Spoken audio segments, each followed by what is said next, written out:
So we're going to talk about multimodal treatment for ADHD.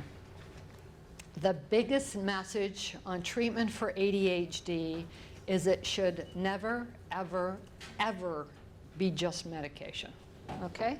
Medication is an option.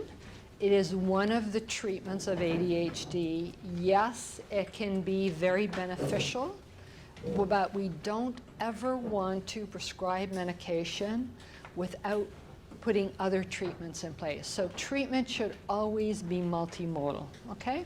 And this is the steps we usually use, you know, to do. So we look at doing lifestyle changes first, putting in parenting strategies, home and school accommodations and strategies, and see how it goes, right? Very often, at least in Canada, most physicians don't immediately go to medication unless things are very serious, right? So if you're looking at basically safety issues for a child who's hugely hyperactive and impulsive, or the child is failing, right? It's kind of do or die at school. We have to do something immediately, okay? Then we will be quicker to put in medication. But otherwise, we try and put all these kind of things in place, and then we say, okay, how is it going? You know, do we need something else? Now, the thing with attention dysregulation is, if this is one of the things that is hugely impairing the child, and unfortunately a lot of times we don't see until after many years because the gaps in their learning will accumulate, right? So if a child's attention is turned off for much of the day, it makes sense they are going to miss things. And learning is basically builds, right? The concepts build on each other. That's how curriculums are set up. If they're missing gaps, so, you know, if they've never kind of mastered how to do division, they're going to have issues with higher level math, right? So we get concerned when these kids have significant inattention problems, when their attention's turned off during the day, okay?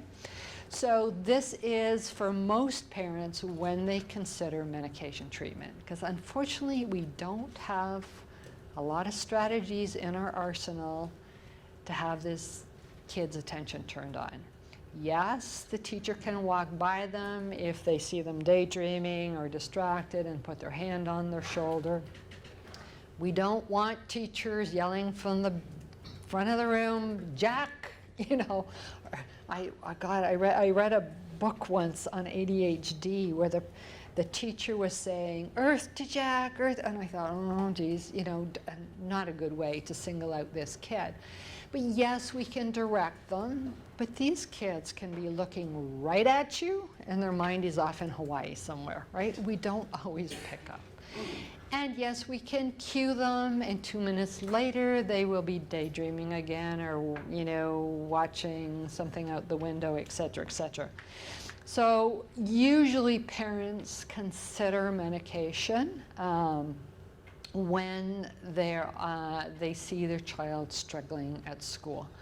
That's most often the thing. So other therapies and approaches, we talked about cognitive behavior therapy, coaching. We usually don't apply coaching until kids are in late adolescence or adulthood.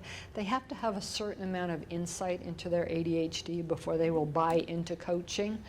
Mindfulness, tutoring.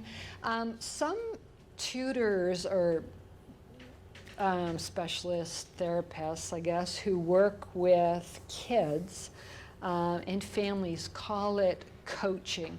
Generally, when they're working with a child, they're working more on, yes, they explain their ADHD to them, but it's more tutoring on executive functioning and getting them to work on executive functioning, organizational skills, that type of thing. Mindfulness, as I said before, some of the research has shown promising, and tutoring for kids with ADHD. A lot of these kids get the content. They can learn it, but they need tutoring to help them with the executive functioning, keep them on track, time management, teach them organizational skills, how to chunk their work, all of that kind of stuff. So there is some research also that has shown that when we use medication for children, it may help them to acquire the skills and strategies they need to decrease their symptoms when they get into adolescence and adulthood. Remember I said in adolescence and adulthood, we're not sure if the kids are just, and adults are managing their ADHD well enough that it's not as impairing anymore, so doesn't meet that level of criteria for diagnosis, or actually if their ADHD has gone away. Generally, you will still see the traits there, right? So there is some research, and there's a citation there if you're interested in looking it up, that when we give kids medication, because we turn their attention on, it's difficult to teach these kids strategies and to use their accommodations if their attention is turned off, right? We can't even teach them. You need that window of attention. And that's basically what the medication does. It may decrease the hyperactivity and impulsivity somewhat, but it is mostly used for attention regulation. Can be beneficial with ODD and emotional regulation too. Yep.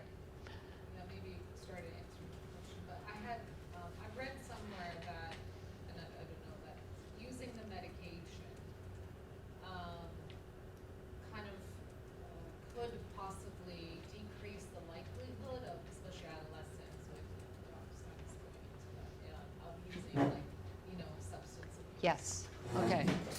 Yeah. So, and I think I'm going to be going into that as well. But yes, there is some research that shows, and again, there's different research that shows different things, but does show that when we treat ADHD with medication, there's less likelihood to go on to some substance abuse. Now, some research has shown that, that's not so, but what we do know is using medication does not increase your likelihood for substance abuse, okay?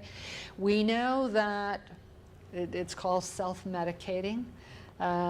Kids with ADHD will self-medicate. Our biggest problem for adolescents and young adults is pot, marijuana. They will swear up, down, left, right, that pot helps their ADHD. What pot does is slow down their racing brain and helps them feel calmer. You can imagine what it's like if you can never turn your brain off, even if you're trying to sleep. It's going, going, going, right? So it does give them more of a feeling of calm. The problem is it makes their focus, attention, motivation worse. Okay, especially if they're using it a lot. So we have to be careful with kids. We get a lot of kids who are abusing drugs, who are also looking for ADHD medication treatment. And a lot of physicians say, no, let's treat the substance abuse first. But there's another school of thought that says we're not going to get them off the street drugs unless we use the proper medication, right, to deal with their symptoms. So again, different medical professionals look at that differently. It's on a case-by-case basis. But yeah, you have to be careful about the interaction with a lot of drugs. Okay, so let's look at lifestyle.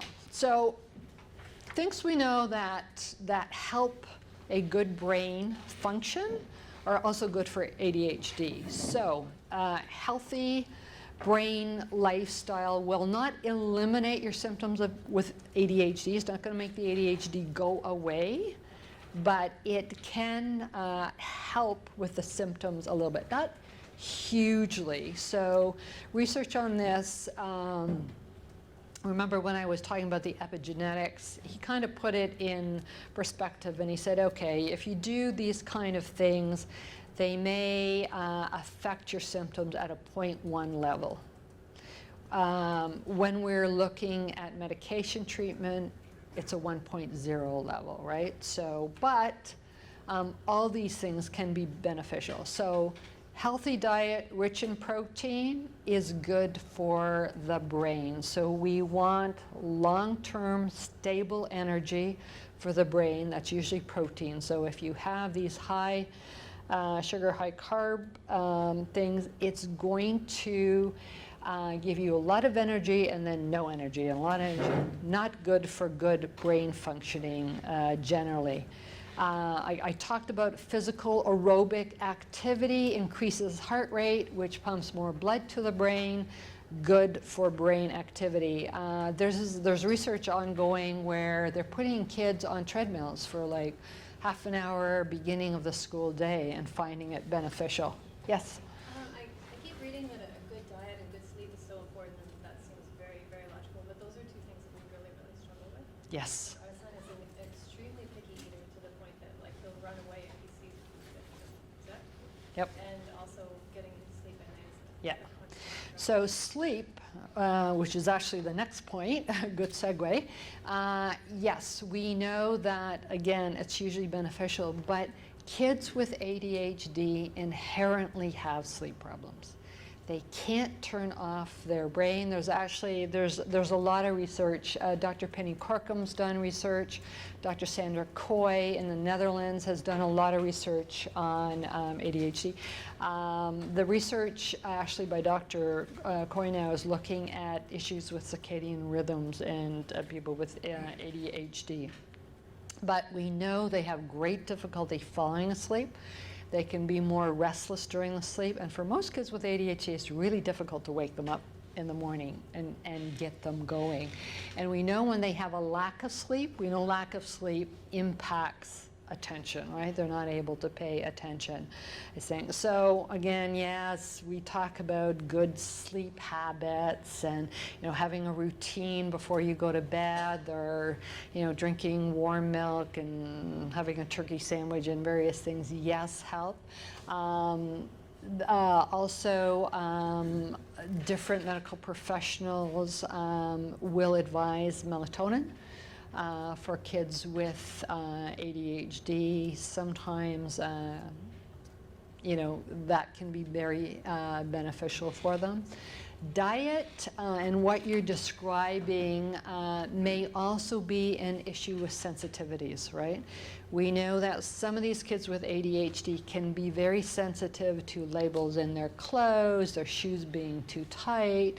Some want a lot of pressure. I know one of my sons, shoes had to be tied really, really tight, wanted a lot of blankets on them, just wanted that sensory pressure. The other two, total opposite. I couldn't even put a sheet on the bed on their comforter, or it would be like down the bed. They didn't want things restricting them. So again, yeah, it's something to look into if he's that picky an eater. You know, is it texture, is it colors, is it smell, is it, you know, and I hear that a lot with some kids with ADHD, yeah, that they have those sensitivities. The more you can give him, again, things that he likes. I've heard medical professionals talk about this, and they said, listen, if the only thing your child will eat is pizza for 3 years straight, don't worry about it. Don't fret about it. Try and make it the healthiest pizza you can, right? Get whatever. If they'll only eat raw vegetables, give them raw vegetables, as long as you're getting in them what they need. Don't worry about judgment, feedback from other people, all that kind of stuff. Do what you've got to do to get him what he needs. But again, you've got to work within his parameters on that one. Screen time. Interesting, controversial topic about ADHD. There has been research that shows an abundance of screen time, not overly great for kids with ADHD. The other thing about screen time is these kids get hugely addicted to computer games and Nintendo, and more so maybe for the girls is the texting and the social Facebook time and all that kind of stuff. And the reason they get addictive, it's an immediate reward system. Whatever they're doing, they get immediate, almost instantaneous feedback, reward. It's very stimulating. And the ADHD brain wants stimulation. They are going to be drawn to something that's stimulating, and their brain is going to hook into it and not want to let go of it. So when you're trying to, limit screen time, computer gaming time to an hour a day or whatever, it's going to be difficult, but actually a lot of the medical professionals are really recommending it. This spring we had a presentation for adolescents and adults, and Dr. Umesh Jain was here talking about addiction to gaming and online and technology and all that kind of stuff. Unfortunately, our society is hugely involved in this and pushing this stuff, and it's difficult for these kids. Yes? I just going into the technology, we've been recommended to use technology as an adaptive communication device for it. How does that fit in when they're talking about timing and? Yeah, two different things. So It's not. yes, it's not considered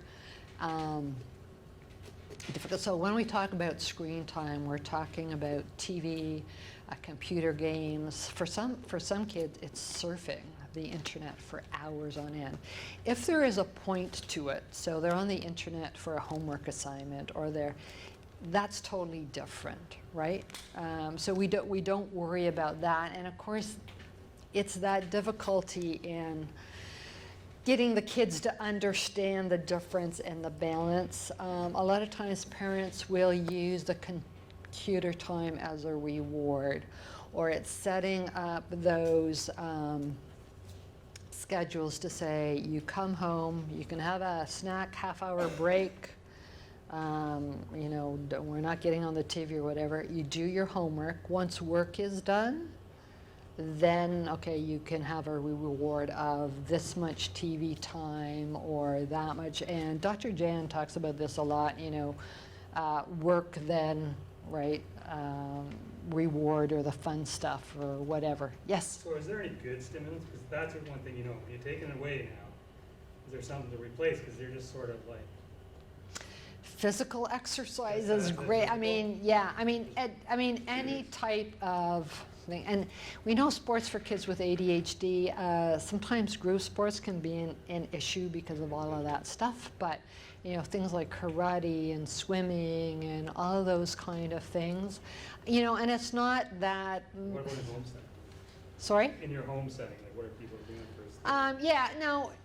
most of the medical professionals, and it varies, but there are few who are saying absolutely none, right?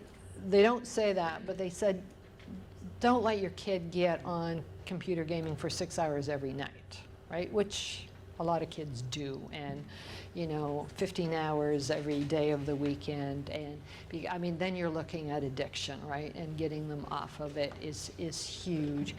There's nothing wrong with TV time, but again, not 6 hours of it, right? Sometimes there are hobbies and things that these kids will really get invested in, enjoy. The more you can promote that, if they're into art, support it, do it, get them involved in group in clubs, take them to places.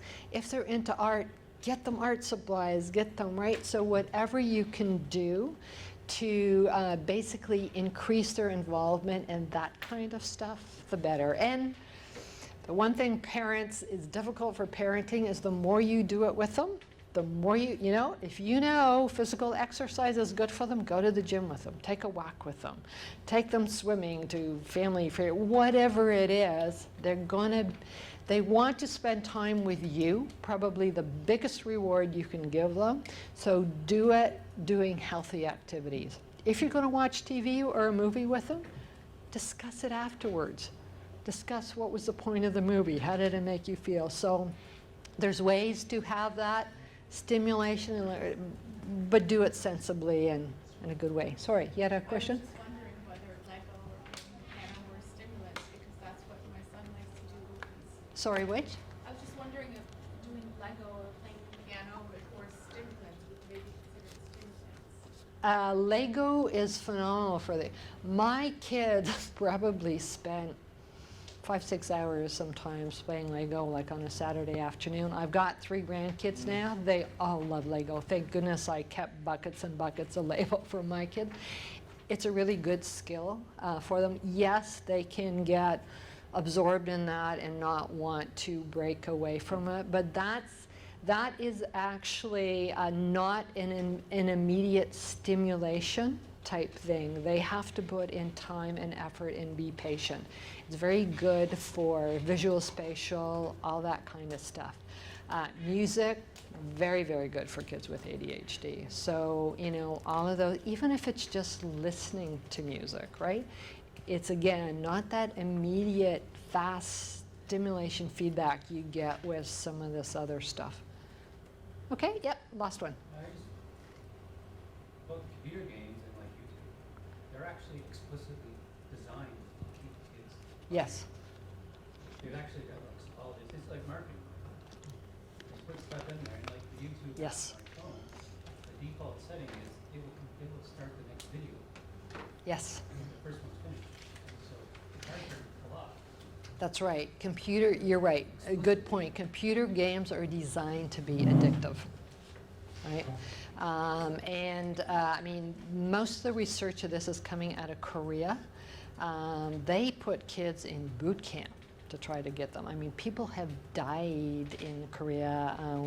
Like one couple's baby died because the couple was so busy on the online game raising their fantasy baby or whatever it was, that their own baby was not getting the care they needed. So it can be an issue, something parents need to be aware of. Okay, so caffeine, something we have to be aware of. Caffeine energy drinks, these high caffeine energy drinks, cigarettes, all stimulants. Coffee, Coke, all these kind of things, Mountain Dew, stimulants. And people will consume a lot of this stuff. I have talked to adults with ADHD who are 100% opposed to taking medication.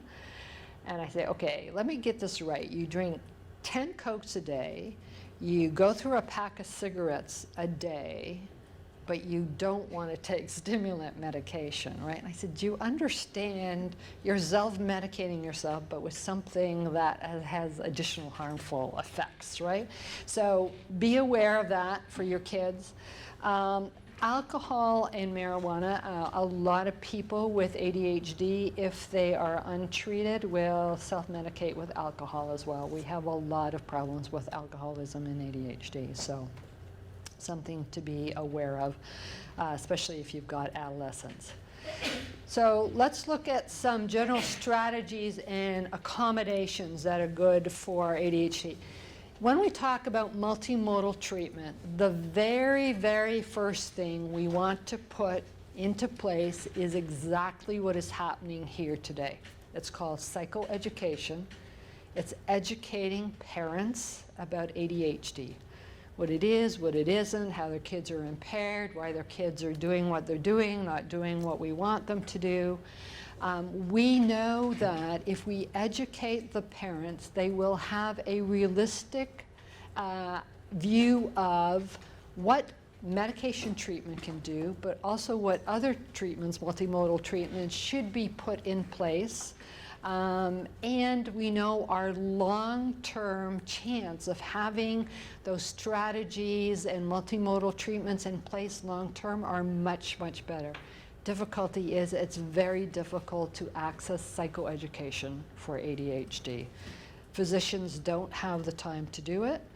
Psychologists are generally charging about $200 an hour now, not covered by provincial health care plans. Again, we talk about this two-tier treatment for ADHD. You can get the assessment and diagnosis, more so for your child. Wait lists for adult ADHD are horrendous, and a lot of physicians are charging over provincial coverage now to do it. And you can get your prescription, but all this other stuff we want put in place, it's either at out-of-pocket costs or it's up to the parents to put it in place, okay? So psychoeducation, first step. Parenting strategies put in place in the home, school accommodations, teaching strategies. I fully understand there's issues with getting that. We're going to talk about that at great lengths tomorrow, but it is essential for these kids to get accommodations at school. And then teaching organizational strategies, consistent routines, family interaction, all of that stuff. So we talked about cognitive behavior therapy before. So cognitive behavior therapy challenges a person's underlying negative thinking and replaces it with a better thinking pattern, okay? We know we've got research that shows this is beneficial. It is especially beneficial when used in combination with medication. And the reason for that is we have to get that window of attention, and we have to get the person to be somewhat self-evident. They have to look at their behavior, how it's impacting others, that type of thing for cognitive behavior therapy to work. That's why it doesn't work that well for kids, right? So we know that if the medication helps with the attention and the focus, we've got a better chance of teaching all this stuff, okay? Relaxations, therapies, mindfulness, beneficial. Some schools are actually using mindfulness now for kids. And there's new research out, which is very interesting, which may be very pertinent today. There's research that is showing us mindfulness for parents of kids with ADHD can be very beneficial.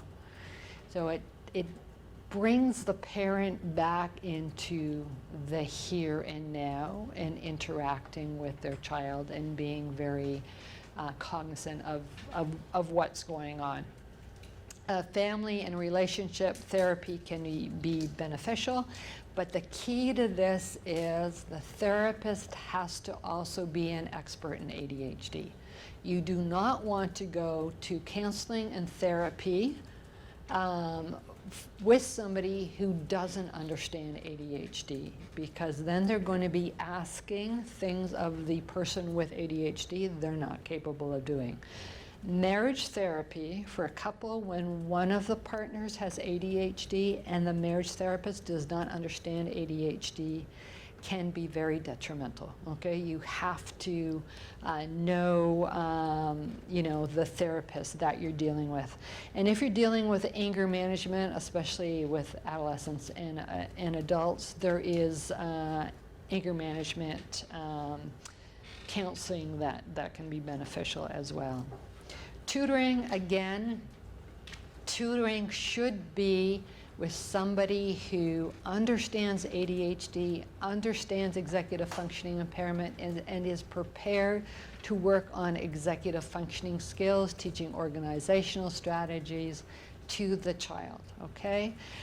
Of course, if the child also has learning disabilities or other issues where they're not actually understanding the content of a particular subject or whatever, then yes, okay, general tutoring as well is good, but it should always be incorporated with executive functioning tutoring. And it is not suggested that parents become their child's tutor.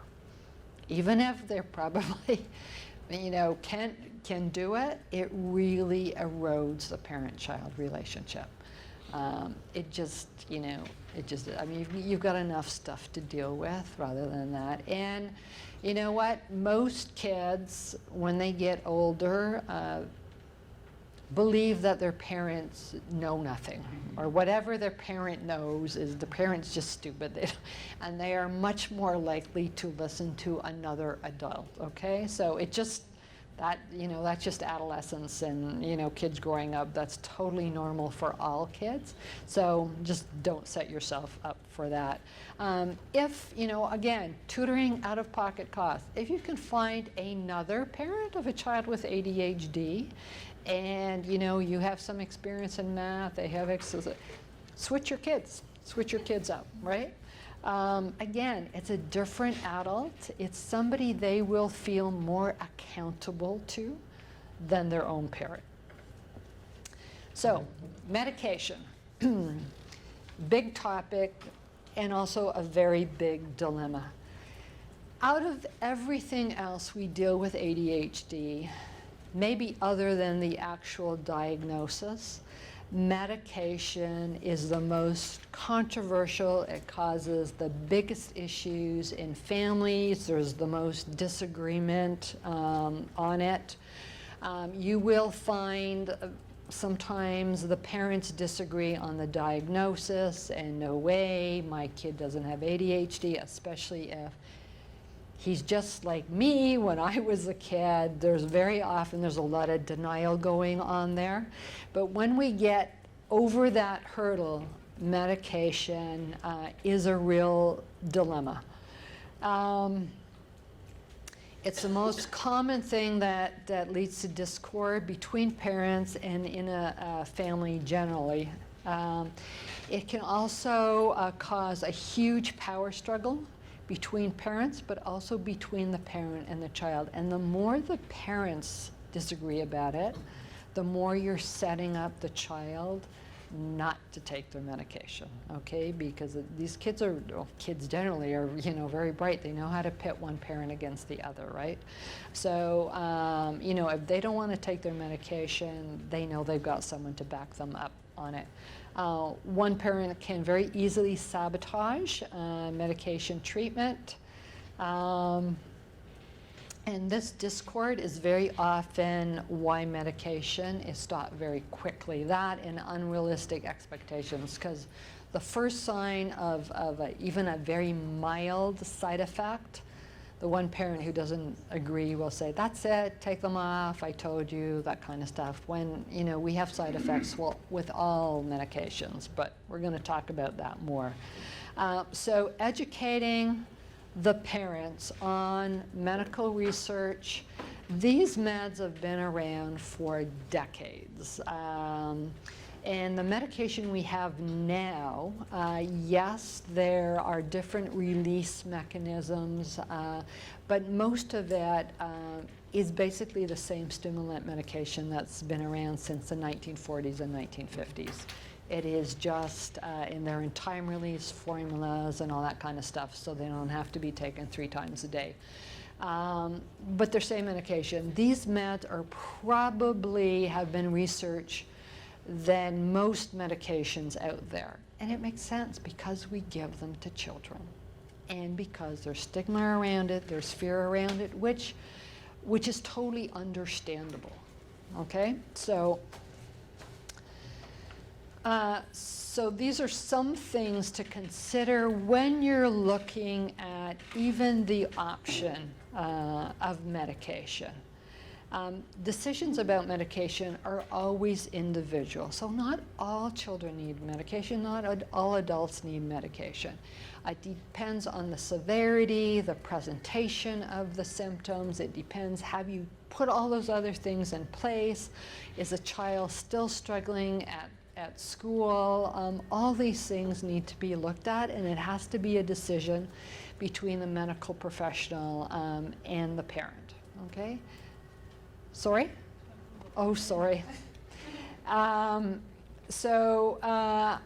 The other thing we have to realize is that untreated ADHD has significant side effects as well. I spent a lot of time talking to you about those side effects in the morning. We know when we don't treat ADHD, we have more school failure, dropping out of school, lack of academic success, more involvement with the law, fewer years of education, more unemployment, moving from job to job. There's huge consequences, medically, substance abuse, accidents, all kinds of things. Driving untreated with ADHD, we know we have huge increase in car accidents. And there's been new research that shows untreated ADHD leads to a greater degree of early mortality. People with ADHD who are untreated die earlier. Okay? Sorry, question? Well, I see the angle about the learning gap. I'm just kind of wondering, because maybe this my question fits on the under IEP better, but if, let's say there's no gap. If your child is passing, kids say, oh, I love it, or the parent, the teacher say, what a lovely kid. So is the gap, let's say tests at a much higher level, right? It should be up here in some gifted areas. So should the IEP, which is tomorrow's, I guess, topic, or this, be given to bring them up to that gifted, or just overpass 52%, they're going on to the next grade? Yeah, again, yeah, we're going to be discussing that in detail, but that is a huge issue we have with schools. Schools work on a system of failure. If your child is not failing, they've got to be okay. They don't work on a system of, are they working to their potential? Two totally different things. And I'm also wondering with the medication. So he's passing, this is great, he doesn't need med, or maybe. No, and again, that's why you need to know your child. And one of the reasons we also do psychoeducational assessments, that will give us an idea of what the child's potential is, what their strengths are, what their weaknesses are, learning gaps, what grade they're functioning at, all that kind of stuff. So some schools consider kids are okay and don't need special education resources if they're not 2 years behind academically. Seriously? Do you know how long it takes to bring a child up to grade level who is functioning 2 years below their grade level? They may never, right? But again, it's board policy, it's doling out their resources to this, that, or the other. We're going to talk about that greatly tomorrow. When we talk about gaps in learning, with these kids, there will be significant gaps where they've just totally didn't get a whole concept of learning, So, yeah, I mean, as I say, with my three, the ADHD was not diagnosed because they were all gifted. The giftedness wasn't diagnosed either because they weren't failing. Were they working to potential? No, right? But one overshadowed the other. And kids who are very bright also do not get diagnosed with ADHD, and usually till they're much older in their university programs, or sometimes even postdocs, like, in their graduate degrees and stuff, because they can compensate, right? So again, we'll talk more about that tomorrow. Also look at your child's social impairments, okay? One thing we've learned about these kids is having social skills and having even one friend is very important, are they hugely struggling in social skills and also just family interaction? Are they struggling with, dealing with their siblings? Is there huge conflict between parent and child? All these kind of things. Also, do they need to have the treatment in effect quickly? I talked about this earlier. Do you have time to put in home strategies, school strategies, increasing their physical activity? I mean, these things take months, right, to kick in. For some kids, it's a do or die situation. We need something done really quickly. Yes? I put all these things together, the friendship, the potential for a gap. We've heard this a couple of times because we have 3 years apart, both with ADHD, that they don't medicate kids under 6. Okay. 2 different pediatricians. Okay. Told me that. So, What's the... okay, so The American Pediatric Society, I believe it's been 2 or 3 years now, put out guidelines on ADHD, and this used to be something that was considered common practice. You didn't medicate kids under 6, it now isn't. So in their guidelines, they have said, you know, kids who are 4 can be medicated with ADHD, but what they suggest is exactly what we're talking about here. You try to put in the parenting strategies and all that stuff first. That's your first go-to. Then if you've got kids who are, you know, at the ages you're talking about, you know, 4, 5, 6 years old, who are being suspended, sent to the principal's office, just not able to sit and learn in a classroom, then are we doing more detriment by refusing the medication? I would recommend you actually get in to see a child and adolescent psychiatrist who will be much more, or a developmental pediatrician who really specialize in this stuff. A general pediatrician will be very reticent to do things out of the box, right? CADRA, which is the National Not-for-Profit Organization of the leading medical professionals, is publishing their 4th edition of their guidelines. I used to be their executive director, so I'm trying to count because I think I was involved with 3. Their new practice guidelines should be coming out October this year, October, November, and you can access them online. These guidelines are for medical professionals. They're there for the public to look at as well. The old guidelines won't have it in because this is new research.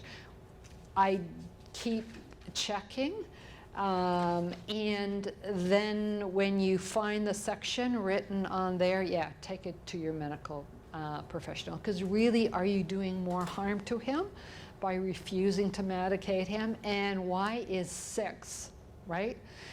6 years, 0 months, the actual, you know, okay, now they can have, you know. Anyway, so again, I would challenge that. The other question, how many other treatments and strategies have you tried? You know, if you've not tried anything else, then usually we like to see you try something else. And the other question is self-medicating occurring? Okay, so are you dealing with an adolescent who is, you know, drinking, smoking pot, you know, all this kind of stuff? Then you may want to start medication more quickly. Okay, another question? Yeah, question. So I noticed that in treatments, changing the learning environment is not really on there as part of it. And I'm just wondering. Changing the learning environment is part of school accommodations. School accommodations, but you know, going into a different program. We'll talk about that more tomorrow. Generally, that all has to do with an IPRC and IEP.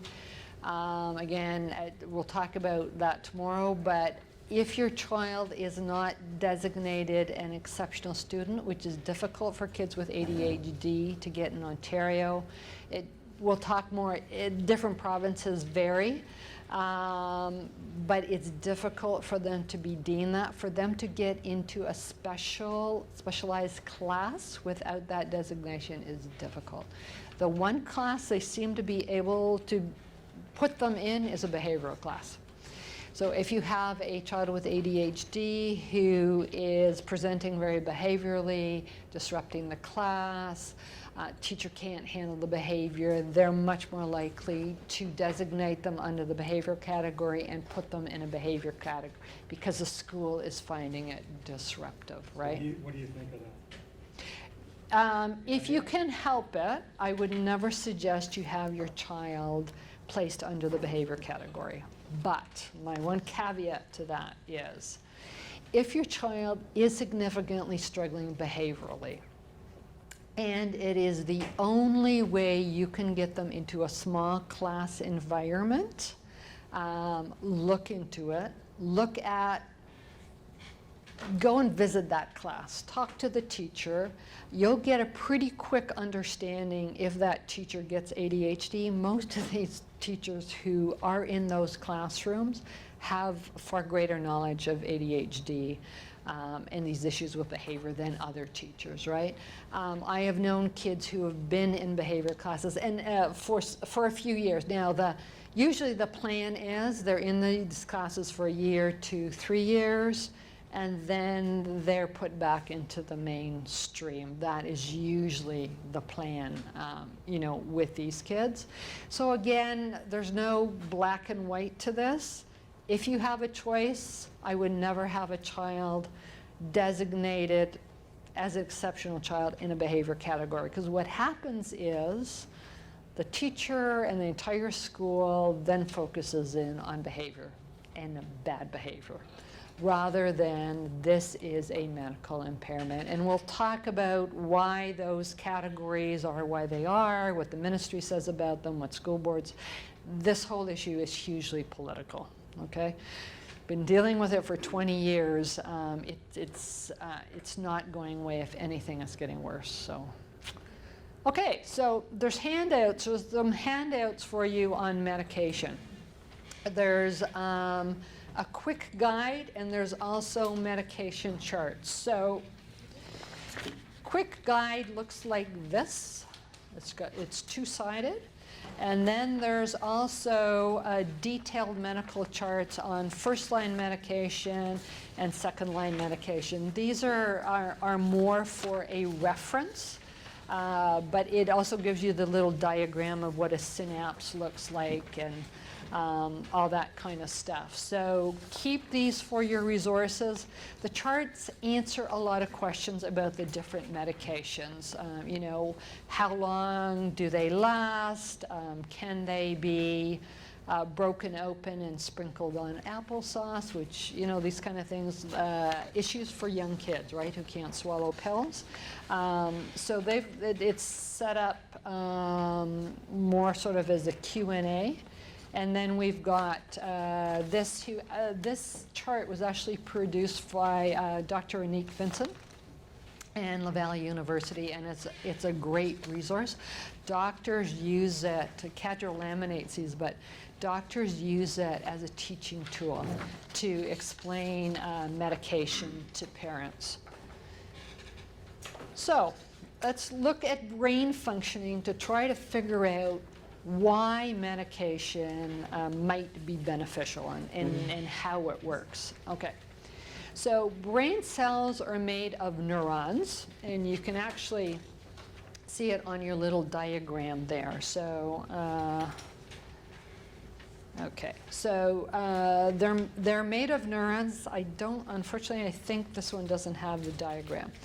So brain cells are made of neurons. In the little diagram, you can see the neuron. It's the thing that looks like that. There are gaps between these neurons called synapses, okay?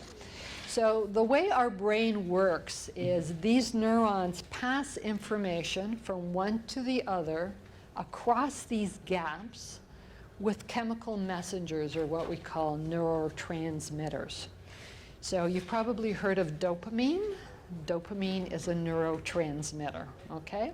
So we need this neurotransmitter when it's leaving one synapse and it's crossing this gap.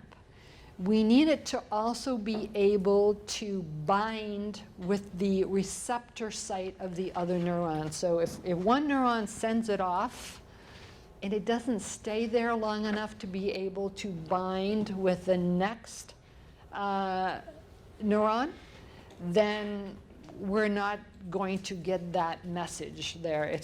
There's not going to be a good relay of the messages from one neuron to the other. So, and then what happens is the unused portion of the neurotransmitter can be dopamine or noradrenaline. I can never say that. You know, it gets reabsorbed, and so it is there again for the next message to send out. So for this to work effectively, we need enough transmitters to be produced by the neurons and released. So if we don't have enough neurotransmitters, the message doesn't get sent. And the neurotransmitters have to stay in that synapse or space long enough to bind with the receptor. So people with ADHD, sometimes they don't have enough neurotransmitters, and sometimes the neurotransmitters don't stay there long enough to be reabsorbed. Again, this is research. Yes, you know, we can look at the brain with MRIs and all this kind of stuff. But again, it's a lot of this is theory. I mean, how the brain works is not theory, but as to how ADHD impacts this is. So how medication works, it works in two ways. It either increases the release of neurotransmitters, dopamine and norepinephrine, that's the word I was looking for, and it blocks the reabsorption, so it's not too fast, right, of the neurotransmitter. It slows that reabsorption down. So therefore, there's more neurotransmitters to send these messages, and it makes the whole system work better. So methylphenidate-based medications, and I'll explain what those medications are in a sec, primarily block reuptake and secondarily increase the release of chemicals. Amphetamines mostly increase the release of stored chemicals or transmitters and secondarily decrease reuptake. So they just work a little differently, okay? So we think that might be why people sometimes respond to one class of stimulant medication over another class of stimulant medication, because whatever their issue is different. Yes? Sorry, That's okay. Try to ask my question the best I can. So with the neurotransmitters, the dopamine, does the body, if over time a child is on ADHD medication and they're taught strategies to improve their symptoms through practice of Yes? trying those strategies, does their body then improve at producing dopamine? No. Okay. No, they're just, so it doesn't make their ADHD symptoms go away. It just helps them be able to deal with them better. So we have taught them strategy. So people who have difficulty with time management, and we teach them how to use electronic timers with, you know, cues and basically, you know, prompts that come up and all that. Do they get better at time management? No, but they are no longer late for their appointments, and they no longer get fired because they haven't been at these meetings, because we've given them a strategy to help them with an impairment they've got. So Are they there's still no way to impaired? Yes. improve the synapses. There's Yeah. no way to improve that other than to take the medication, Yes. produce. Yes, so with stimulant medication, that is why when that medication is out of the body, the ADHD symptoms come back. Now, there's different medications that work longer and whatever. We'll go into that in detail.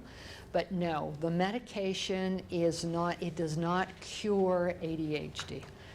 While it is in the system, it helps to treat and decrease the symptoms, but it will not increase, neurotransmitters. Yes? Is this the same, like the transmitters in the same area where antidepressants work with, like the This is how all areas of the brain work, right? So when we're talking about neurons and synapses, and your entire brain is full of those, right? So this is just how the brain works. But remember also when I was talking about the epigenetics, that they're thinking that it's not just this section of the brain or that section of the brain, it's how different sections of the brain are actually interacting and sending messages from one to the other. So again, new research, not proven, but that's the research they're looking at now. Okay, I think we're finished with that slide. So there's two main categories of medication. There's stimulant and there's non-stimulant. And within the stimulant, there's two classifications. There's either methylphenidate-based or amphetamine-based. And I'm going to give you a list of what's what. So stimulants work immediately when they get absorbed into the body. So when they're in the body and they reach the level of absorption, they work, right? So sometimes it's half an hour, sometimes it's an hour. Different meds, time-release meds, are set up differently. So when they're in, they're in. When they reach a level in the body where they are below the level of that's needed to treat symptoms, you will no longer get symptom treatment, okay? There's benefits and drawbacks with stimulant medication. So obviously one of the benefits is you can take it when you want. You don't have to take it. You don't have to take it every day, right? Especially for adults and adolescents, kids in university, whatever. Some people will only need medication under certain circumstances. If they know they've got two back-to-back, 2-hour lectures, they're going to have to pay attention for 4 hours, and they know no way, no how what strategy they put in place, they can take a short-acting medication. If they know they're going to need it for 8 to 10 hours to be able to function during their day at school and get their homework done, then we're looking at a long-term medication. Some adults with ADHD are okay and they can function in the workplace, especially if they have their own office, they can close the door, they have a good assistant to organize them. But if they take home, work home on the weekend, no way, no how. Too many distractions, they can take a short-acting medication. So stimulant medication is beneficial. That way we can tailor it more to a person's need. So we know that 80% of the ADHD population will react to the stimulant medication, one base type. Now, when one doesn't work, we then switch to another. So if 80% of people, a methylphenidate product will work on the other 20%, we know 80% of that 20% will react to the amphetamine base if they didn't react to the stimulant base. There is a small percentage, you will know, 80%, and then 80% of that 20%, there's still a part missing there where we know that some people, we just can't find the right medication that treat their ADHD. So stimulants don't need time to build up into a system, into the system. They work right away. There was a question there? I'm just wondering what, so you have three, the inattentive, the hyperactive, the combined. Yeah, 3 core symptoms, yes. Is there any difference in the way that a particular kind of ADD or ADHD reacts to stimulants versus non-stimulants? Okay. No, or at least, okay, the question was, with the different symptoms of ADHD and the different presentations of ADHD, do we, at this point, have research that says this medication is better for this type of ADHD? No, but I'll quantify that a little bit when I talk about non-stimulants per se. So stimulant medication is good at assisting with attention regulation, and it will often decrease impulsivity and hyperactivity as well. It can be beneficial for ODD as well and help with emotional regulation. Now, what you have to understand is medication is not a magic pill. Your child will not take this pill and their ADHD. If you're expecting their ADHD to go away, that's not going to happen. Some parents, their kids go on medication and they're, oh my gosh, and they get a phone call from the teacher, and the teacher says, what did you do with your child? He got his work done, he was able to sit still, and it's got like, you know, it's night and day, okay? It varies. It varies for child. For some kids, it works better with inattention. For some kids, more hyperactivity. And we don't know the best medication for the best child yet. It's trial and error. So if a family member we know this medication works for them, then we will try to use that medication before any other per se. There's also reasons to use, you know, they are doing research now to try to figure out with certain genetic profiles if that genetic profile responds more to this medication. We're not there yet. But that's what the new research is. If they do, it would be great. A lot of parents say, oh my gosh, the doctor doesn't know what they're doing. They tried this, it doesn't work. They tried that. It's not the doctor. It's that basically we don't know. For some kids, we get the right medication right off. We have to tweak the dose a little bit. For some kids, we have to try almost everything. Another question. The pediatrician that we're going to for our little down, he actually waved a thing in front of me just to that, well, we're the only people who are doing this test to determine, because my daughter went through 3 different medications before we found her at home, that will, you know, we'll be able to ascertain which medication would be right for him. And at the time I thought, yeah. But, you know, as we get closer to the medication train, I'm considering, because this will of course be out of pocket, this test, whether he is just. There isn't at this point research to back that up.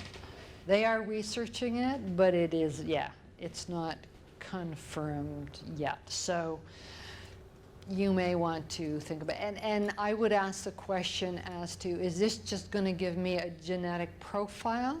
I was at a conference for medical professionals, and we get approached all the time by people selling stuff for ADHD and selling various treatments and a lot of unproven stuff. And I basically said to them, so you're telling me this test is going to say for this child with ADHD, this is the medication that's going to work? And they kind of went, I said, so you're telling me this is going to give a genetic profile, which we know a lot of people are doing genetic profiling now.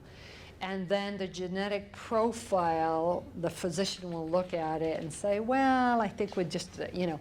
So no, it's not that black and white yet. They're not going to be able to do a genetic profile to say this kid needs Strattera or this kid's, you know. They're working on it, but not there yet. A question? Yes. What about anxiety? If they're diagnosed ADHD and anxiety. Yes. The ADHD is more severe than the anxiety problem. Yes. You won't do the meds? Like, yeah, we'll probably talk about that further, but that's why you also need the profile of the child, because sometimes stimulant medication, sometimes, not always, can increase anxiety a little bit. Sometimes a stimulant medication can also take the anxiety away. It depends on, are they anxious because they know they can't focus and pay attention and they're revving up their anxiety, or is it a total separate coexisting disorder that would be there even without the ADHD? That's why you need a physician who knows what they're doing, right, to be able to tease that apart. Sometimes it's a bit of trial and error as well. Anxiety, when we do a differential diagnosis for ADHD, you know, to rule out things, we also want to diagnose any coexisting disorders. Then the physician has to look at it and say, what is most impairing? If I have a person in front of me who has depression, suicidal ideation, can't get out of bed and can't work, and they have ADHD, what am I going to treat first? Obviously the depression. Once they get that stabilized, they then look at treating the ADHD. But then they can also look at a person that says the ADHD is really causing this person issues at work. They have some anxiety, we see that, and maybe some mild depression or dysthymia. Let's try treating the ADHD, because the treatment is fairly quick, right? You don't have to wait weeks and weeks for a stimulant med anyway. And let's see if treating the ADHD also lifts some of that anxiety and depression. So that's why, again, you need a medical practitioner who really gets and understands ADHD if you've got some of these more complex cases. Okay, so methylphenidate meds are Ritalin, slow release or SR, Concerta, Bifenton, and there's a generic, there's actually more than one generic now, but it's called tevamethylphenidate ERC. I'm going to talk to you about that one in a minute. So again, this med has been around for a long years. We have, studies, long-term studies for over 20 years duration on the safety of methylphenidate. Oh, okay, looks like we have got a, okay. My system does not, oh, there we go. Okay, Ritalin slow release. Not a good medication at all. Basically, it doesn't work well. It's got a lot of peaks and valleys in how it works. It's only got so short acting is 3 to 4 hours. Slow release is 5 to 6 hours. Ritalin slow release is an older medication. Occasionally, physicians will still use it. Especially if the person does not have medical coverage for the newer meds and can't afford them. At least it's a little longer acting than Ritalin, but people will find it very, it fluctuates in the bloodstream a lot. So some issues with the slow release. Again, there's certain situations I talked about before where short-acting meds can be very beneficial. But very often for kids and adults, we have to take it at least 2, if not 3 times a day. When you're taking a med that often, you have to go through the cycles of it getting into the body, peaking, and then obviously going out of the body. A lot of these kids will have what we call a rebound when the medication leaves their system. Sometimes their ADHD symptoms will get worse than when they are without medication. And then they get on the medication again, and they go through these cycles. Not good for a school day as well, especially if a school day does not fit into, the dosing of the medication. Sometimes these kids are without medication in their system for an hour or 2. Frequently happens at lunch. Frequently we have more suspensions because of that as well. One of the reasons we do a lot of advocacy work with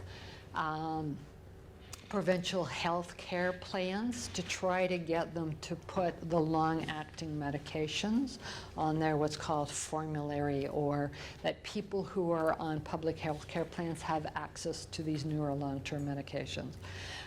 They will say, Ritalin in head-to-head trials compared to long release, there's no difference in symptom control. Yes, that's true, but also when you have parents in these studies and you tell them if you miss more than 2 doses, you're kicked out of the study, they're very good at remembering those medications. And especially for older kids and adults, we say, okay, a core symptom of ADHD is forgetting what they need to do. And when they need to do it. So you're then asking them to remember to take medication 3 times a day at a particular time of day, right? So it seems a little ludicrous, but we've made some headway with some provinces. We're still working on others, but I think most provinces, we just got BC PharmaCare to put them on more meds, long-term meds on just this past August. They still haven't implemented it yet, but they announced it. So most provinces have at least some long-acting meds on their formulary. So the other issue with immediate release medications is there's a greater risk for diversion abuse. Ritalin can be crushed and snorted. It can be dissolved in water and injected. So we are always aware about diversion. The time-release medications, especially some of them, is very, very difficult to abuse in that way. So Concerta is a long-term, slow-released form of methylphenidate. It works with this rigid water-permeable jacket on it that's got holes drilled into it, works with osmosis pressure, pushes out some of the medication, at some time. And anyway, it's a very unique way of time-released medication. They patent that process as well. It's supposed to work for 10 to 12 hours. And again, when we say the amount of time these medications stay in a system, it fluctuates. Some kids are very fast metabolizers. Ritalin's supposed to work, the immediate release, 3.5 to 4 hours. Some kids blow through it in 2 hours if they're fast metabolizers. Same with the time released. Some kids will only get 7 hours, 8 hours, 6 hours out of this stuff. So if we see this medication works really, really well in the morning, and about 2 or 3 in the afternoon, the kid is just off the wall, we go, okay, are they a fast metabolizer, and do we need to give them 2 doses of this per day? So something to be aware of. This medication, 22% of it is released immediately, and 78% of it is time released. And I tell you that for a reason, because different kids have different profiles and need different medication at a different time. Concerta, there's less of it that goes into the system quickly and immediately. It takes longer to get enough medication into work. So if you've got a child who's taking it at 8:30 and they've got a heavy-duty math class at 9, this might not be the medication. That works with their profile and what they need at that time. So bifenton also, yes? Our family doctor said that the generic form of Concerta is not nearly as good as the brand name. So I think there's a slide on that. Next slide. So I'll just hold that question for a minute, but yes, that's absolutely true. So bifenton, a methylphenidate product only available in Canada, which is extremely unusual because the US has got a lot more ADHD medications than we do, but the manufacturers choose not to bring them into the company because they have to do all their research all over again in a Canadian environment, which costs them obviously millions and millions of dollars. And they look at our market, which is 1/10 of the US, and go, not worth it. So we don't have as many meds here. But bifenton is a Canadian product. It has what's called a multi-layer release. It's a bead formulation. So some of the beads, Contact C was actually the first medication that was designed this way. The beads differ in the capsule. Some dissolve quicker and some slower, right? So that's what gives you your time release effect. So bifenton has 40% of the methylphenidate dose in the outermost bead layer for immediate release, and 60% in the innermost layer. So for delayed reaction. So when we looked at the 2278, so this one is a 4060, right? So you're going to get more in the child system earlier and less later. So again, it depends on your child and the profile and when you want more of the medication in the system. Again, approximately 10 to 12 hour symptoms. And because there's more in the morning, some people find it needs to be topped up in the afternoon. With Concerta, sometimes we find we can't get enough in the system quickly enough. So for some of these kids, we give them a small amount of the immediate release Ritalin in the morning so we get a boost in their system. Again, you need a physician who knows what they're doing to be able to alter this stuff. One of the benefits of bifenton, it can be opened and the beads can be sprinkled on yogurt, applesauce, whatever, for kids who can't swallow pills. So, tevamethylphenidate, ERC, which is the generic form of Concerta. We have had issues with this medication as soon as it came out in 2010. Kadak started receiving emails, calls from parents saying, we don't know what's going on. All of a sudden, the medication isn't working as well. But a lot of times they couldn't even pinpoint it to the medication because in their mind, the medication had not changed. The prescription was still Concerta. The thing is, it was being replaced or substituted with the generic medication. And this particular generic medication, there's an issue with. We've got generic medications for some of the other meds, and we haven't had this issue. Remember that patented osmotic process capsule I was talking about later? That is patented.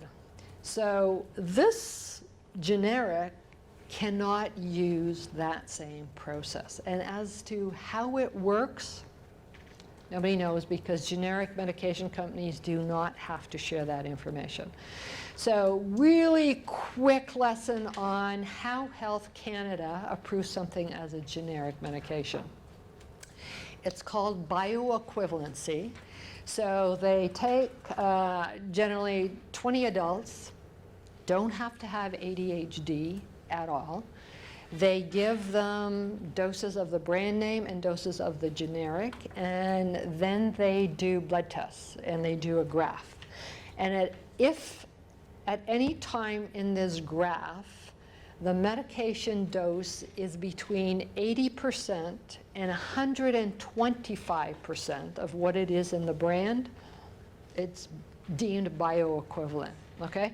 So when you're talking about an antibiotic or whatever in the system, it's not that big a deal. You know, when you're talking about a medication getting in the system quicker, peaking at a certain time, lasting a certain time, generally the physician and parents have decided on a medication because that medication profile or curve of how it's absorbed into the body fits to that child, right? When you take a generic medication like this that has these looser ways of deeming bioequivalency, and it changes it. So generally the curve for tevamethylphenidate is more like Ritalin SR. It gets into the body quicker, peaks quicker, and then goes out of the body quicker. So we find it's not lasting as long, but then we also have kids and parents complaining that they almost get a bit of an overdose effect or too much too quickly, right? For some people, it's fine. So it's not everybody that this is an issue for, but we know there's an issue. So Kadak has been advocating to Health Canada since 2010. We just received notice about a month ago that Health Canada is reviewing their standards for bioequivalency. And the US has already did it. The FDA in the US has taken the generic, not this particular generic, but generics they've had issues with, off the market. Or well, actually they've deemed them not bioequivalent, so they're not substituted. The difficulty is with a generic medication. I mean, there's great benefits. It's not that we're anti-generic. There's great benefits to generic medication if they work as well as the brand. The difficulty is when they don't. So when something is deemed bioequivalent, there can be a direct substitution. Your pharmacist can directly substitute that medication without informing you. By the way, pharmacists also receive the compensation for substituting with generic medication, which they don't freely let you know as well. So they are actually pushed to dispense generics instead. But at the beginning of all this, the pharmacist would say to us, no, no, no, no, it's just as good. They would argue with parents and say there's no difference. Now when we talk to pharmacists, they say, nah, you may want to stick with the brand name. The problem is that also what happens is when a generic comes in, the provincial drug plan automatically gives out the generic, and then private funders follow suit. So most people who receive this medication through their private healthcare plans will be given the generic medication. Now there is something called a copay assist card. Government's looking at that one. They're talking about not allowing them anymore, but a lot of families who only get coverage for the generic, you can go online, the information is on our website. There are copay assist cards for all 3 medications that have generics right now. And if you give the pharmacist that copay assist card, the pharmaceutical company will pay the difference, so you can have the brand name. Now, there's all kind of marketing issues around why they do that. You know, pharmaceutical companies do very little that is not to their benefit. So, you know, why we receive funding from pharmaceutical companies, I'm very open with them, they're very open with me. It's a business, it's marketing, right? So obviously there are reasons they do, why they do. Now, do you know why as a society we are much more knowledgeable about depression? Many years ago, a company developed Prozac and spent millions, if not billions of dollars educating the public on depression. Obviously not out of the goodness of their hearts, right? But in that kind of case, it was probably a win-win, right? I mean, there obviously have to be limitations on this. We have much stricter regulations here in Canada, by the way, than they do in the US, although the US is putting more in place. You know, so very often, you know, there's a win-win in this kind of thing, but yes, there's a reason they do this kind of thing. We are not there at that knowledge level yet about ADHD.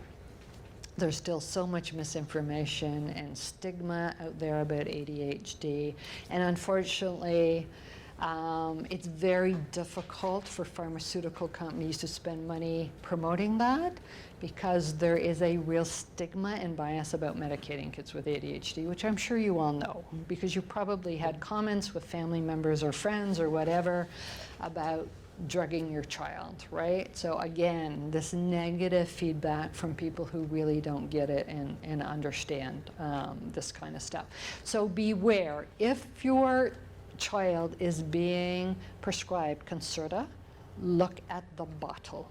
If it doesn't say Concerta, if it says methylphenidate ERC, your child is taking the generic medication. So we've had so many reports of families having issues, and now they're more aware, but kids having meltdowns in class because there's too much medication right away and all these kind of things, and it taking months for families to figure it out because they didn't look at the little bottle, right? Nobody changed the prescription, so why would they think the medication has been changed? So if we go to the Catholic website, we can download these copay cards? Yes, well, it gives you the link to the website where you can download it, yeah. Okay, and then just print it off and show it to the pharmacist? Yes, And then they will give you a concert? yeah, yeah, exactly. We don't know Okay. if this is similar to the co-pays, but for the antidepressants, they did that with Wellbutrin, substituted generic Yes. I didn't know about the co-pays, but the doctors can write do not substitute, Yes. but you then have to pay the higher price. Yes, yeah. And speaking with the physicians at Cadre, when we were saying, okay, we're hearing all this, is this a problem? And they said, yes, of course it is. We just automatically write do not substitute because we know it's a huge issue. And I said, okay, but that's a workaround. You're not solving the problem. So we have had many meetings, met with Health Canada, so we have gotten some movement. I've just sent a letter last week, again, saying, okay, if you're looking at changing the standards, you know, to get close, these medications have to get closer to the same curve on these graphs as the brand, what about retroactively? Because this impacts our patient population directly. Right? So, you know, are you going to take those meds off the market? Are you going to insist they change them? Are you even going to label the medications to say, you know, approved bioequivalent by the old system or the new system so people will know? Anyway, we'll see what I get back on that one. So amphetamine-based meds, dexatrin, dexatrin-spansels, Adderall XR, and Vyvanse.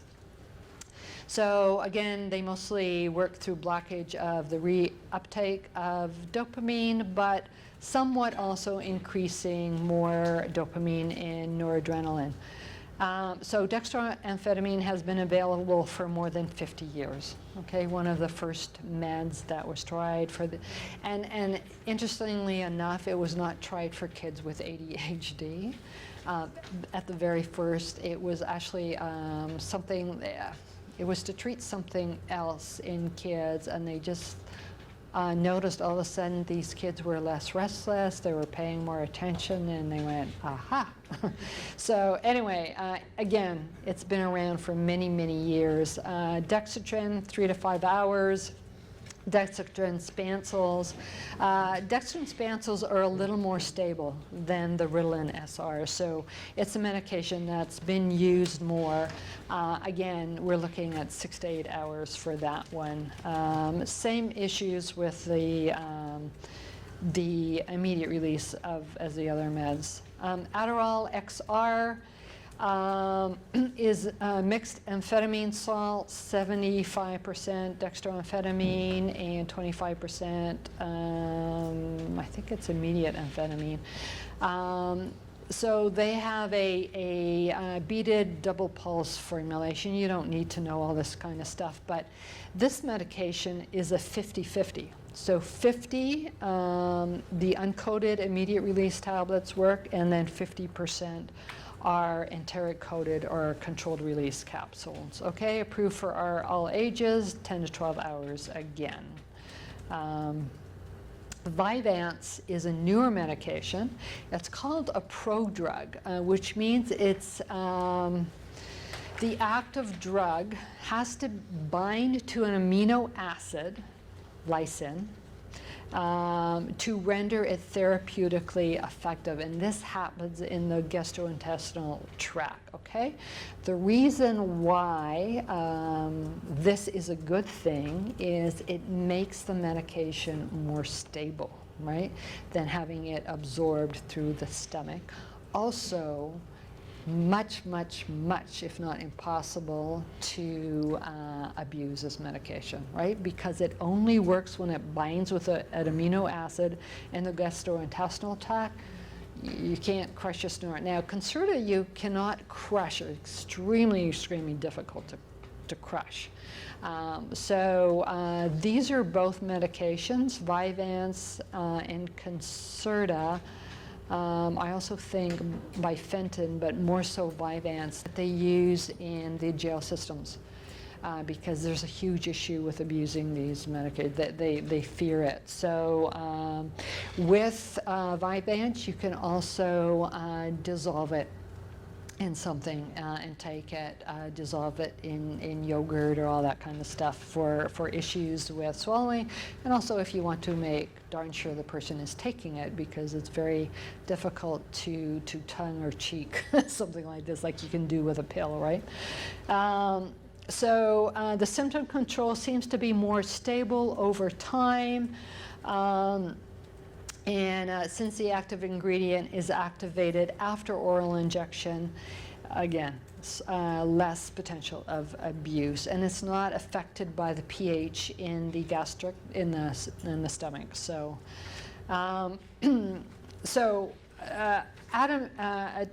Adamine Strattera, it's actually hydrochlorine atomoxetine. The brand name is Strattera. It's a non-stimulant, okay? So it works more similar to the way antidepressants works, that you have to take it for 4 to 6 weeks, and you have to take it every day for it to reach enough of a concentration in your system for it to work, okay? So it's not one of these things you can take one day and not take as well, that you're going to know almost immediately if it works or not. You have to take it for several weeks before you see any type of effect, and then more weeks to reach the potential, okay? Again, no substance abuse potential. Strattera, because it's not stimulant, sometimes if we find people whose anxiety might be increased by stimulant medication, sometimes we flip to Strattera. If we find someone who has issues with tic disorders, sometimes stimulants can increase those. So if that becomes apparent, not always, but for some people, we switch to Strattera. So in tuna, or guanfacine, is a newer medication.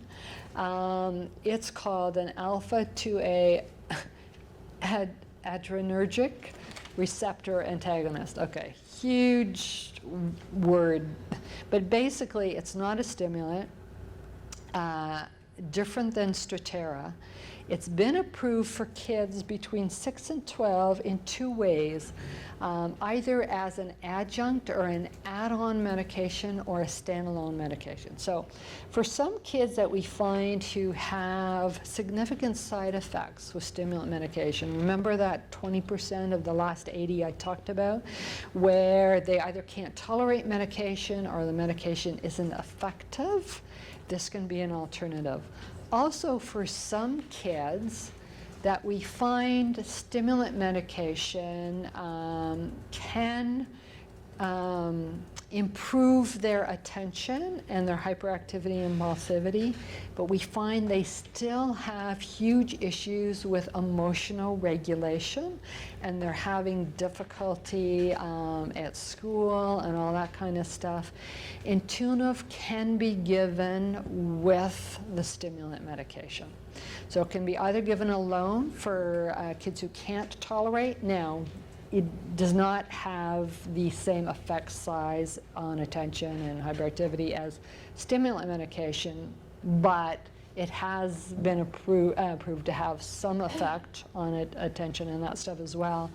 But we generally focus more on it as an adjunct for kids who the stimulant medication just doesn't deal with this emotional regulation or aggression, that type of thing. So it has continuous coverage late night and early morning. And yeah, we also use it more for ODD if the other meds are not touching the ODD as well. Some of the issues can be it lowers the pulse and blood pressure, where with stimulant medication we have to check to make sure that it's not increasing it. This can lower it. And this also is the same. It has to be taken daily, and it takes weeks to reach to a certain dose, okay? It can't be crushed, chewed, or broken as well. And we're actually advocating with the Ontario provincial government right now to see if we can get them to add that to the provincial formulary as well. Again, a small percentage of kids won't work for all those kids, but kids who need this really need that, because these are kids, a lot of kids we're talking about, who can't stay in school, can't function at school just because their emotions are all over and they're having meltdowns. So it can be beneficial. Side effects from medications. All medications, even your over-the-counter medications, have side effects. So you have to be well aware of this, and you have to have an informed discussion with your physician about what are the potential side effects of this medication. What are the side effects that can be expected to be normal for the first few weeks while the body is adapting? Things like mild headaches, maybe a tummy ache, that kind of thing. We expect short term. Some kids get nothing, but some kids get that. But we expect those to go away in a couple of weeks. We're usually not too concerned about those type of side effects. Then there's other side effects which may have longer term things for stimulant medications. Decreased appetite is one that can be of an issue, and if it's given too late in the day and it's still working when we're expecting the child to go to sleep, it can sometimes make that more difficult, and it can interfere with their sleep. Sometimes changing them from one medication to another will take that side effect away, sometimes decreasing it. But again, you need to be aware of the type of side effects that can be expected, the side effects you can work with, and the side effects you have to be very concerned about. So if your child is put on this medication and all of a sudden they're too wired, they're really irritable, they're yelling, they're crying, call your doctor right away. That's not what we want to see with this medication, and the child has to be taken off that medication.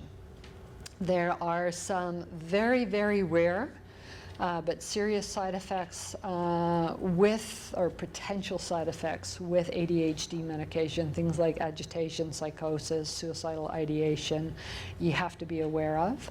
Arrhythmias and sudden cardiac death. A few years ago, it's more than a few now, there was stuff in the media, and actually Health Canada pulled Adderall XR because they were looking at potential increase of sudden cardiac death. And the media grabbed onto it. When they actually took some time and did the research, they said, actually, no, there's no increase. I don't know if you know this, but in the general population, there is a certain incident of sudden cardiac death, right?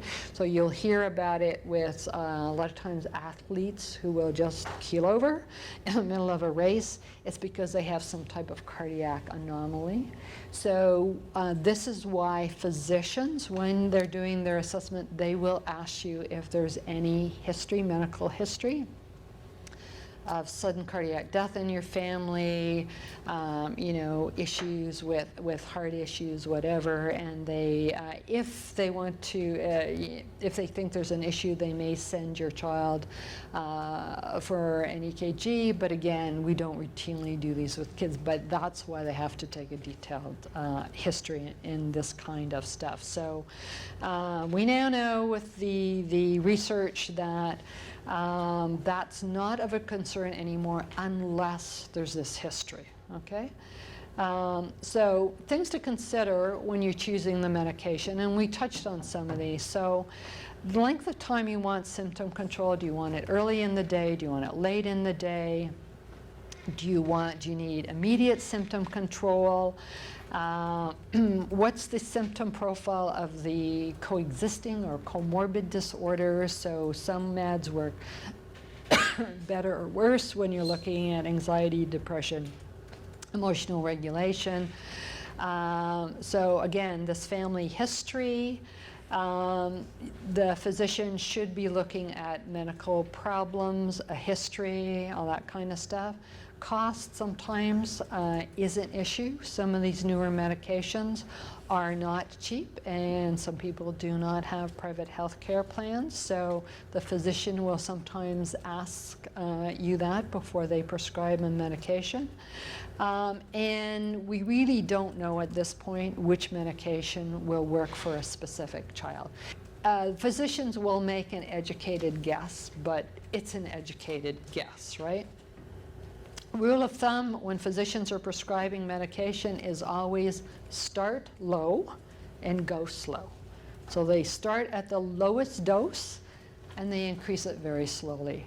So the aim in treating ADHD is to get the best symptom control with the least amount of side effects. Okay, if we can get 0 side effects, that's fabulous. And sometimes it's a trade-off, right? Sometimes you're like, okay, well, I get a little better symptom control if I go to this higher dose, but then the side effects kick in, so you lower the dose. And again, it's why a knowledgeable physician is great for this. So really quickly, I'm going to talk about alternative treatments. Okay.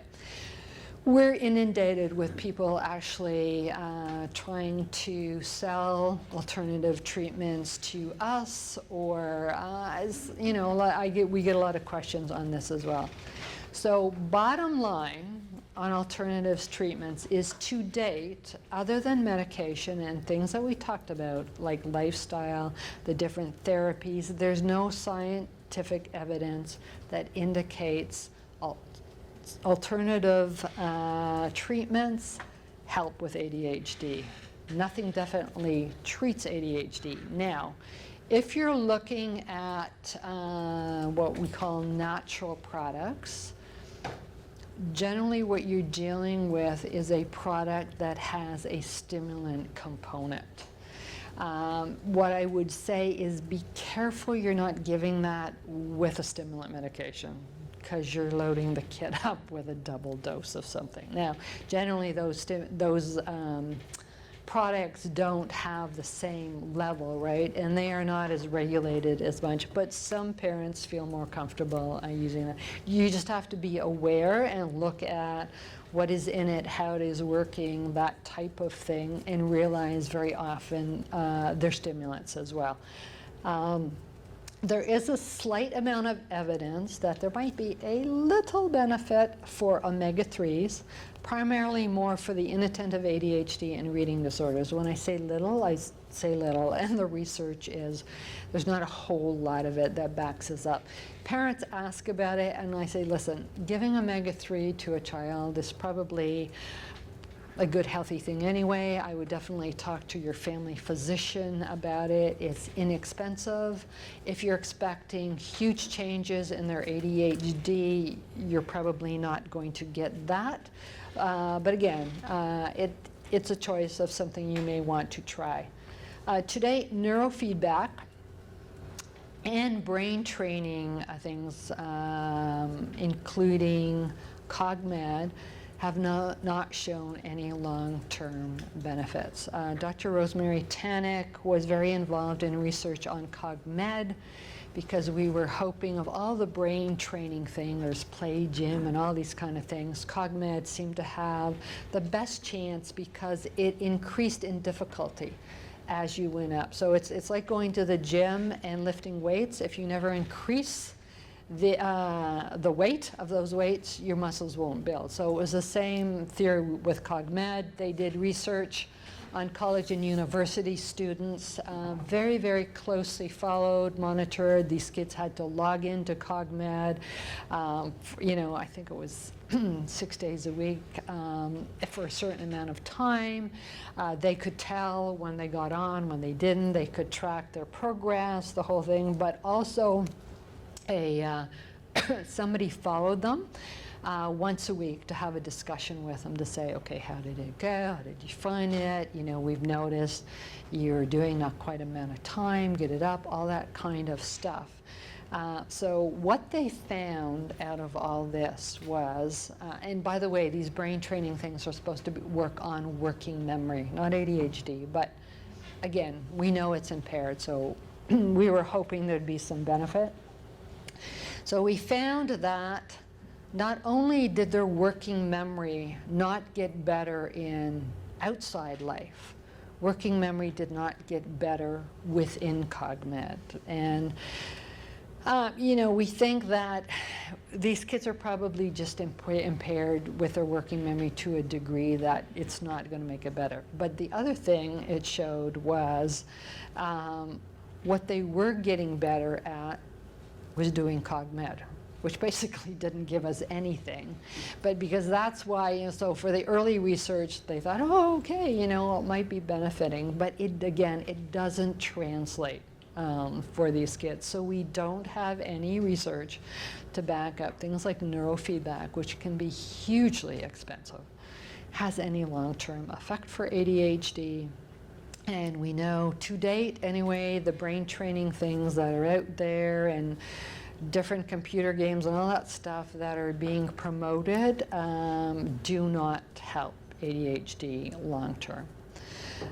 Talked about natural products having a stimulant effect, and we also talked about during the day about people self-medicating with caffeine beverages, cigarettes, et cetera, et cetera, et cetera. So that is also, it can be considered an alternative treatment. Yes, a question. One of the symptoms being difficulty to fall asleep at night. What is your experience with melatonin?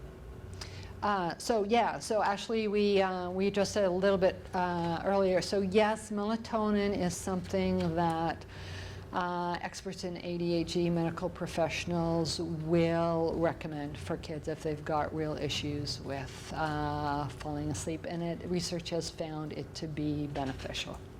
Yes? My daughter just had a sleep lab assessment this week, so when we did the consultation with the doctor, they asked about melatonin, and then he mentioned something about initial, some studies that melatonin is impacting on growth, and she's not growing, so we don't want to okay. do the melatonin. Yes. But they had brochures, we haven't had a follow-up appointment, so I Yeah. don't have an answer yet, but their brochures were about tryptophan and it being linked with proteins. Yeah, so tryptophan is what you get in warm milk and turkey and various things. So yes, that is something. Now, I haven't heard of it being prescribed as a pill. Is this, But they okay. were saying that it, like, 4 tablets, they start Oh, with okay. 1 tablet, and I can read Yeah. the brochure Yeah. tomorrow, but it Yeah, was, that would be good. it was interesting. Yeah. 'Cause It would my be- vision was, do we start getting our turkey before bed? Well, actually, in the Cat to Practice guidelines, they talk about that as one of the strategies. I mean, warm milk has been something that's been talked about for more than decades, a long, long time. You know, and we know it has tryptophan in it.